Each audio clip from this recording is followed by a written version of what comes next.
Hey guys, it's Rev from N2 Gaming. Today I'm going to do a quick video on water, how it's applied to a map, what's all involved, etc. I also want to answer a question in the PUBG forums. Water rendered under a map, is it a performance hit? And the direct answer to that is no, because if it's not rendered on your screen, it's not rendered. Thus, it's not having a performance hit.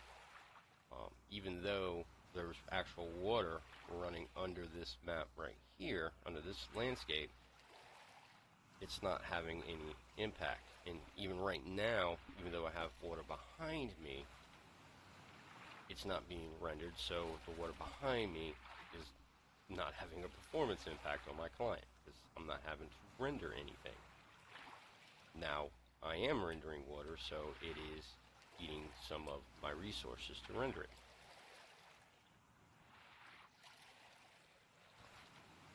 So, hopefully that answers that question. Now, getting into actually creating water and setting it up in a map, it's a real simple process, and there's only a few things needed for it. You need the water surface, you need a physics volume, and you need a post-process volume. And all of these things are pretty much drag and drop. For the water surface, it's actually just a plane. And what is a plane? It's a sheet. Basically, you can think of it as a sheet of paper. It's a one-sided geometry, so the other side you don't see, only one-sided, and a lot of times you can use this for glass and make the material itself two-sided. So for example, with this material, for this plane, I'm going to give it the water material. Doesn't look like much right now, but I mean, you can see a little bit of rippling there. Let's get out, make it a little bit bigger. Scaling it out, and now it looks like water, or at least the water that I'm using set up for this. And you would just take this plane and set it up across your whole area where you wanted it. Now, when you pass through this plane, there's no effect, so you're not really getting that, in-game feel that you're actually in water. So in order to do that, that's where the volumes come into play. And what we're going to mess with here is a physics volume. So with the physics volume, this is what makes it feel like you're actually in water. And that right there, by checking the under character movement in the physics volume details, water volume. And then you would go and you would set the fluid friction, how much friction you want to have when your character enters that volume. And that's pretty much the basics of those two.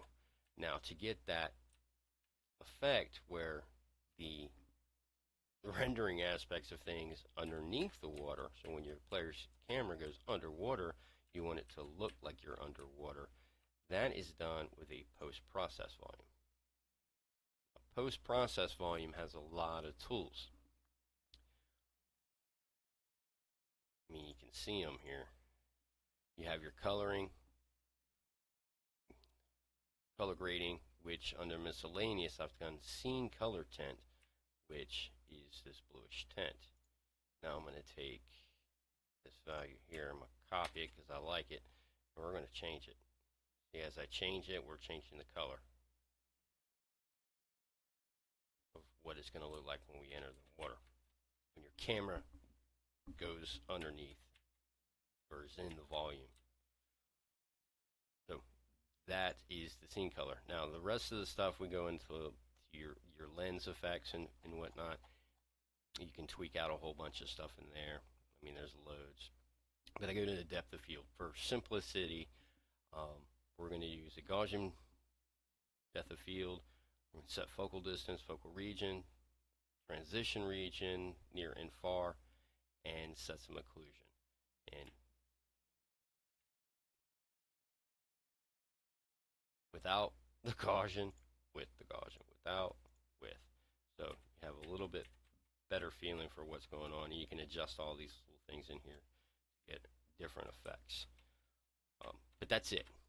That's technically it, and all the changes you need to do to a naked post-process volume, and a ambient, in your physics volume for that. And to show you that, I can just drag in a post-process volume, and I'm going to scale this a little bit. So I have a post-process volume here. Now, when I enter it, there's nothing because I haven't changed anything. I can go into the details and then change this to Gaussian. There's an effect. Then I can go up into scene color and change that color here. This gives you the greatest instant effect. So when my camera enters, at this point my camera's entered, so it's going to have that weird wacky feeling or change in view. So that is pretty much it for a very simplistic water. To give you another view of that, we're going to take a look at the pool.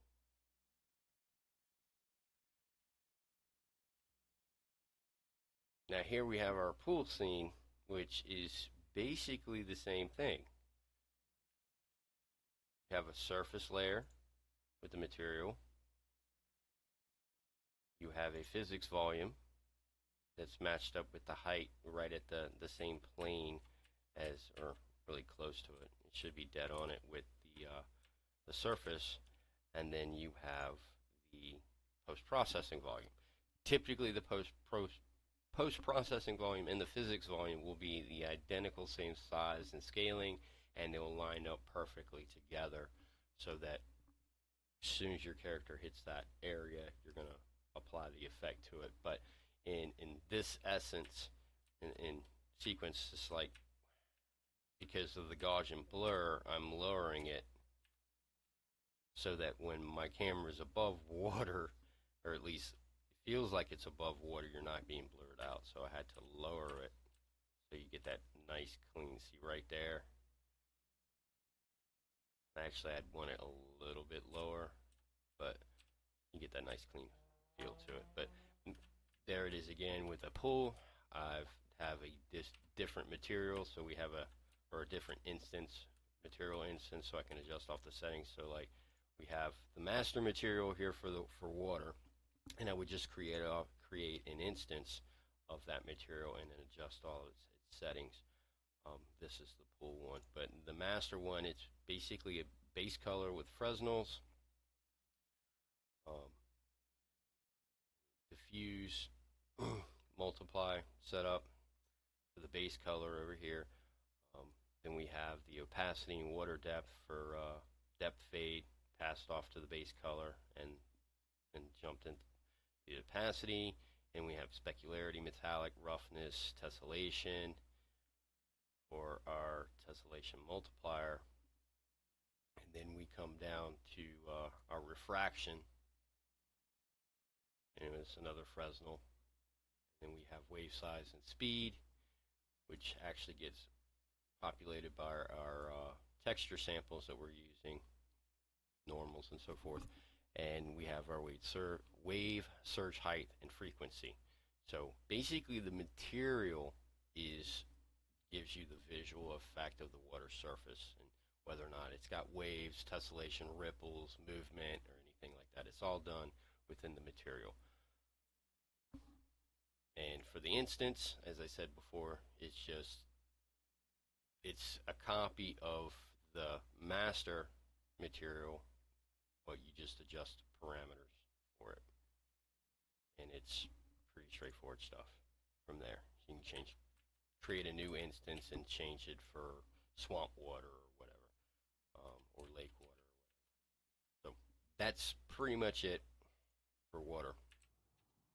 It's a pretty easy process.